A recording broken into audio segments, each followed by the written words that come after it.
Already बैठक झाली ना, चर्चेला आले ना, चर्चा झाली ऑलरेडी, त्याची माहिती आम्ही वरती देतो.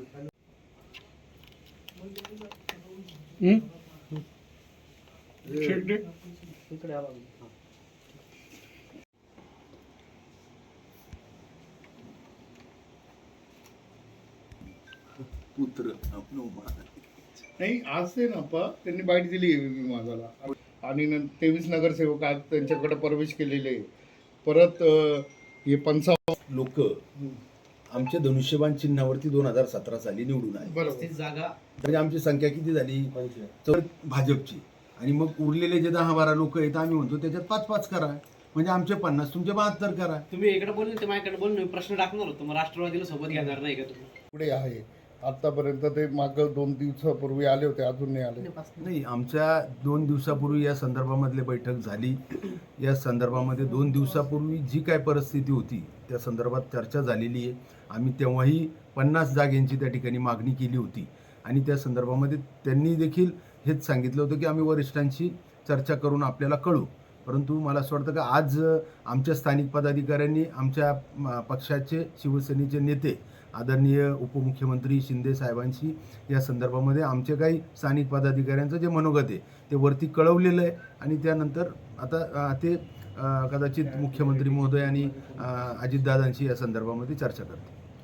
प्रकारचा निर्णय या ठिकाणी झालेला नाही, परंतु आज देखील आमच्याकडे 2 काँग्रेसचे नगरसेवक त्या ठिकाणी आले आणि म्हणून येणाऱ्यांचा ओघ वाढतोय आणि आता फॉर्म भरण्याची अखेरची तारीख मला असं वाटतं का आज 24 तारीख आहे आणि 30 तारीख म्हणजे 6 दिवसानंतर 6 दिवसामध्ये अनेक जण आणखीन प्रवेश या ठिकाणी करू शकतात आणि म्हणून जसं लोक येतील तर प्रत्येकाला अपेक्षेने प्रत्येकजण या ठिकाणी येणार आहे आणि म्हणून मला असं वाटतं की यावरती पुन्हा एकदा आम्ही सकारात्मकपणे विचार करण्याच्या दृष्टीने पुन्हा एकदा त्यांच्यासोबत बैठक घेऊ.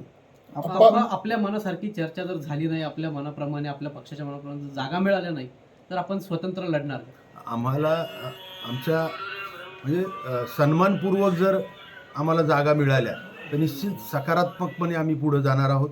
परंतु मिळाल्या नाही, आमच्या कार्यकर्त्यांना जर संधी मिळाली नाही तर आम्हाला सर्व स्थानिक पदाधिकारी जो काही निर्णय घेतील म्हणजे आमच्या 122 जागा लढण्याची देखील तयारी आहे आणि म्हणून आम्हाला सन्मानपूर्वक जर संख्या मिळाली तर निश्चित आम्ही युतीचा देखील विचार करणार आहोत. पालिका निवडणुकीसाठी शिवसेना भाजप युती लढणार असल्याची चर्चा सध्या सुरू आहे, काय सांगा? मला असं वाटतं की अद्याप अशा प्रकारचा कुठलाही निर्णय या ठिकाणी झालेला नाही. आजच आमचे स्थानिक पदाधिकारी आणि नामदार दादा भुसे आमच्या उपमुख्यमंत्री महोदय शिंदे साहेबांना या ठिकाणी त्यांची भेट घेतली आणि स्थानिक पातळीवरती जी काही पदाधिकाऱ्यांची जी काही मागणी आहे आणि जे काही म्हणणं आहे ते वरिष्ठांपर्यंत त्या ठिकाणी पोहोचवलेलं आहे. परंतु अद्याप कुठलाही युतीचा निर्णय आणि संख्येचा निर्णय या ठिकाणी झालेला नाही. साधारणतः युती जर झाली, युतीत लढायचं म्हटलं तर आपली किती जागांसाठी भाजपकडे मागणी असेल चर्चेत? मला असं वाटतं का आम्ही गेल्या 3 दिवसापूर्वी आमची जी बैठक झाली त्यामध्ये आम्ही 50 शिवसेना आणि इतर 72 भाजप अशा प्रकारची मागणी त्यांच्याकडं केलेली आहे. त्यामध्ये आमच्याकडं ऑलरेडी 35 नगरसेवक हे धनुष्यबाण चिन्हावरती त्या ठिकाणी निवडून आले होते आणि त्यानंतर जवळजवळ 10 नगरसेवकांनी आमच्याकडं प्रवेश केला आहे. हा 45चा आकडा आहे आणि इतर जे काही जागा उरत आहे म्हणजे भाजप आणि शिवसेनेचे स्टँडिंग नगरसेवक सोडून तर त्या साधारणतः 12 आहेत आणि म्हणून त्यापैकी 5 आम्हाला द्याव्यात असा आधार देऊन आम्ही 50ची मागणी त्या ठिकाणी केली होती. मात्र ती गेल्या 3 दिवसापूर्वी केली होती. मात्र आता स्थानिक पातळीवरती काही युती संदर्भात चर्चा चालू आहे आपली पक्षांतर्गत? स्थानिक पातळीवरती अनेकांचं त्या ठिकाणी म्हणजे प्रत्येक खऱ्या तर या निवडणुका ज्या आहेत या सर्व स्थानिक पदाधिकाऱ्यांच्या असतात आणि म्हणून प्रत्येक पक्षामध्ये अनेक इच्छुक आहेत.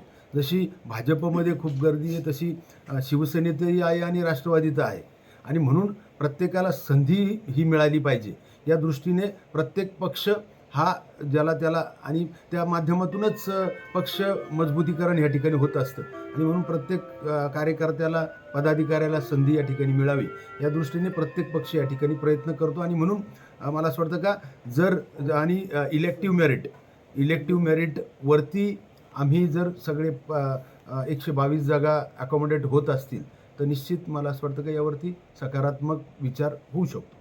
आपण असं